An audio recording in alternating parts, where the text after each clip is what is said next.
É claro que o direito de convivência é um direito dos genitores também, mas é principalmente um direito da criança, que tem esse direito garantido de receber carinho, afeto, broncas também, né, disciplina por parte de ambos os genitores.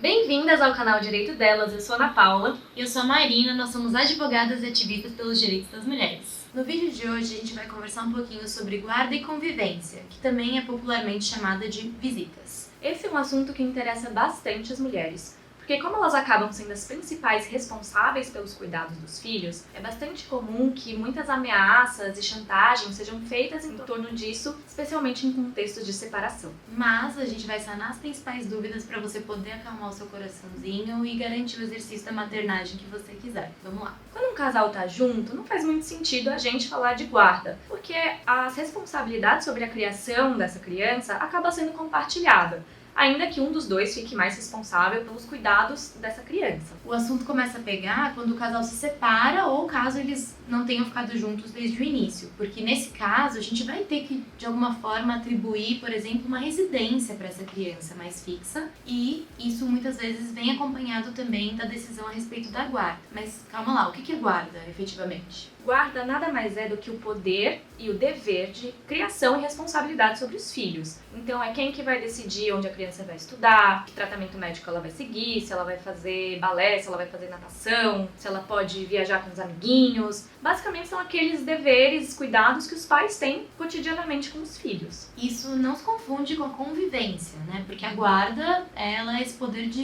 responsabilidade, esse poder de decisão, e a convivência é outra questão que vai ser regulamentada normalmente em conjunto, mas que não necessariamente reflete qual que é a guarda que está sendo exercida naquele caso concreto. Até 2014, a guarda era principalmente unilateral, o que significa que apenas um dos genitores ia ser o principal responsável pela tomada de decisão e cuidados da criança no dia a dia, que geralmente era a mãe. E aí ao pai cabia o dever de fiscalizar se essa guarda estava sendo exercida de uma maneira correta. E até para permitir que esse exercício da parentalidade fosse viável no dia a dia, era bastante comum que a criança ficasse com a mãe durante toda a semana e o pai viesse pegar a cada 15 dias. E aí a gente já começa a confundir o que é guarda e o que é convivência, né? Mas naturalmente esse regime ele acaba reforçando certos estereótipos de gênero e afastando a criança de um convívio mais amplo com ambos os genitores. Então em 2014 a gente teve a promulgação da Lei da Guarda Compartilhada, que determinou que a guarda vai ser exercida preferencialmente por ambos os genitores, porque como a gente falou, como é só uma questão de tomada de decisão, não precisa necessariamente o genitor residir com a criança para que ele possa exercer a guarda dela. Basta que ele consiga, por exemplo, conversar com outro genitor a fim de tomar essas decisões de maneira conjunta. Foi uma lei que veio principalmente para trazer a responsabilidade paterna para a criação e cuidado dos filhos, para a gente parar de achar que dever de cuidado é só de mãe. Então os dois fizeram, os dois vão ter que cuidar. E aí, naturalmente, né, havendo uma guarda compartilhada, a tendência é que a convivência seja mais ampla. Então, de que de alguma forma seja um pouco mais, lógico que vai depender do caso concreto, não existe uma regra fixa para o estabelecimento desse período, vai depender de onde as pessoas moram, qual que é o regime de trabalho, como que a criança tem as suas obrigações, enfim, uma maneira que realmente flua para essa família, para essa unidade familiar, mas a ideia é que uma guarda compartilhada chame esse genitor para uma convivência mais ampla com o seu filho. E aí acho que é muito importante a gente esclarecer que guarda compartilhada não é guarda alternada, ou seja, não significa que a criança vai passar metade do mês com cada um. Compartilhamento é nesse poder, dever de decisão e de criação, mas isso não se confunde com a convivência, que é o período que efetivamente a criança vai estar com cada um dos genitores. Então é muito possível que a gente tenha uma guarda compartilhada e a residência só com a mãe ou só com o pai, e que seja fixado um regime de visitas ou de convivência para que a criança possa ver esse outro genitor.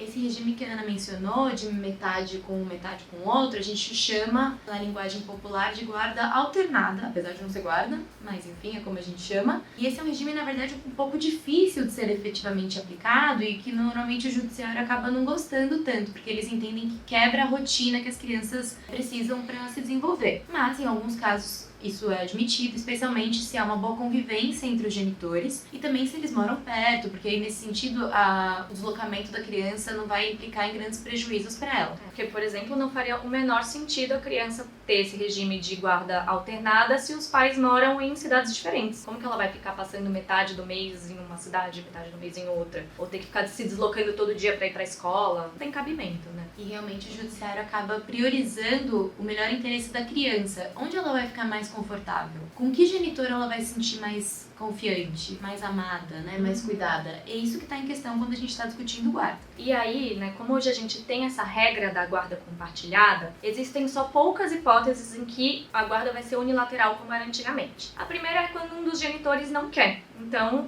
geralmente é o pai, né?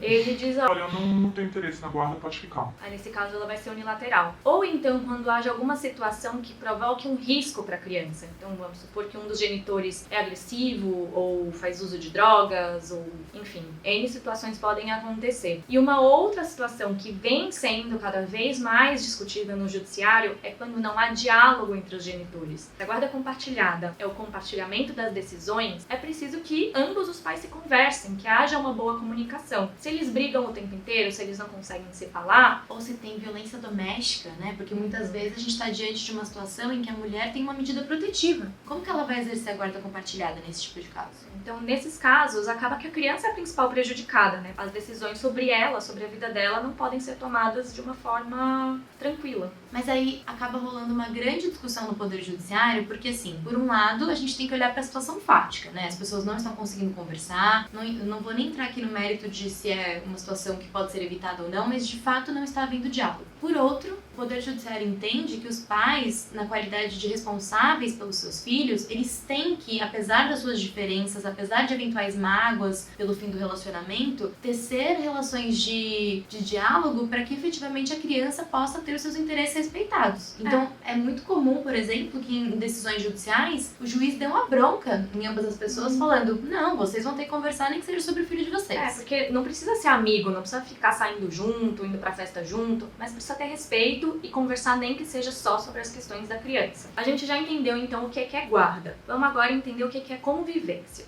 Como a gente mencionou anteriormente, convivência é o período que a criança ou adolescente vai passar com cada genitor.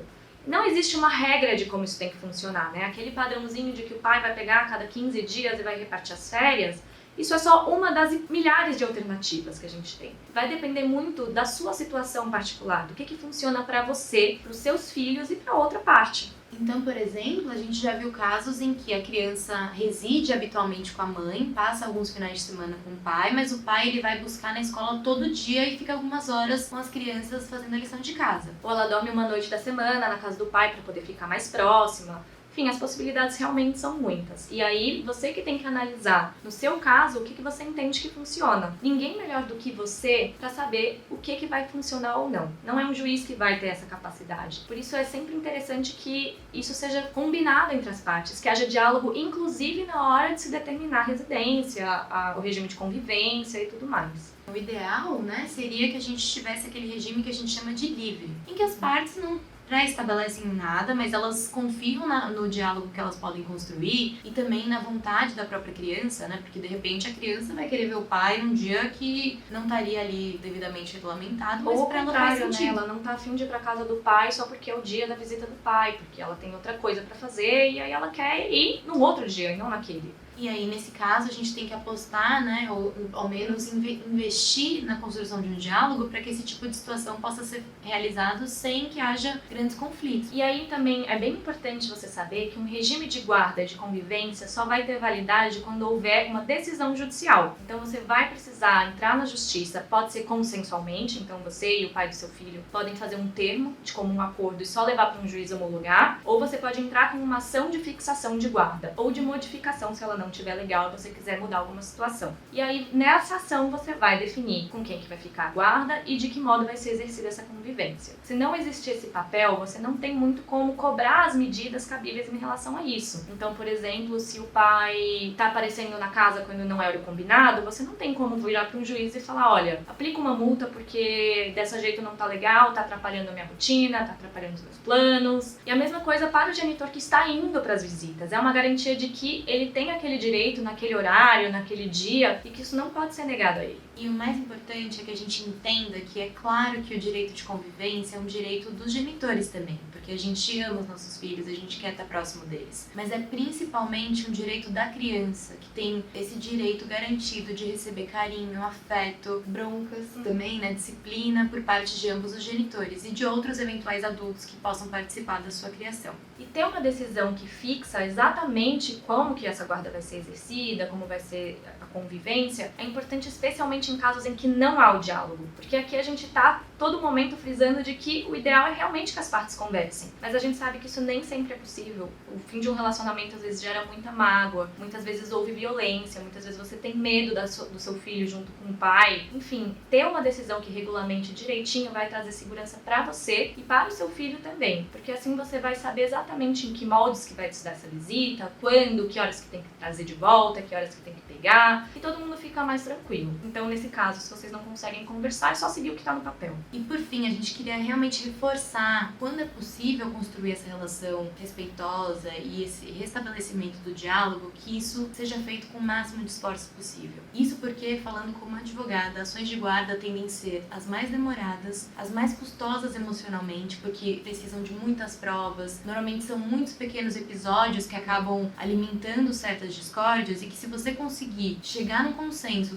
de uma regra que funciona para sua família, inclusive uma regra que pode e deve ser revista, até porque seu filho vai estar sujeito ao poder de guarda até os 18 anos, então são muitos anos, muitas possibilidades de cenário pela frente, mas havendo esse diálogo possível entre vocês, é muito provável que a relação como um todo flua melhor, pelo menos no exercício dessa parentalidade conjunta. Bom, compreendendo então como é que funciona a guarda, como é que funciona a convivência, fica muito mais fácil para você não cair em chantagens que são muito comuns, especialmente de pais que não estão exatamente preocupados com os filhos, mas preocupados em atazanar aquela mãe, que é aquele tipo de ameaça de que vai tomar a guarda ou de que vai pegar uma guarda compartilhada, e muitas vezes a mulher fica aterrorizada com esse tipo de situação, mas não há motivo para temer, porque, como a gente falou, não necessariamente uma guarda compartilhada vai implicar que o seu filho fique longe de você, e não necessariamente isso vai ser algo ruim, porque pode chamar uma participação maior desse pai para que ele exerça a paternagem dele também. Em processos de guarda, sempre vai vigorar o melhor interesse da criança. Então, para que haja a determinação de uma guarda unilateral em favor do outro genitor, é preciso provar que aquela criança não está bem assistida por aquela mãe, ou que o pai que existe realmente algum problema muito grave para que essa guarda seja revertida. E normalmente isso não acontece, até porque o judiciário entende que a manutenção do status quo, ou seja, que não haja rupturas bruscas na vida daquela criança, representa o melhor interesse para ela. E por fim, se você tiver alguma experiência de guarda compartilhada que deu certo, por favor, compartilha com a gente, acho que muitas pessoas vão querer ouvir. Se você tem uma experiência negativa também, eu acho que é importante que a gente saiba os dois lados. Inclusive, até se ficou alguma dúvida, se você sofre algum tipo de chantagem, de ameaça, conta aqui que a gente vai explicar pra você se isso tem fundamento ou não. Se inscreva no canal, ative o sininho, curta este vídeo e até a próxima!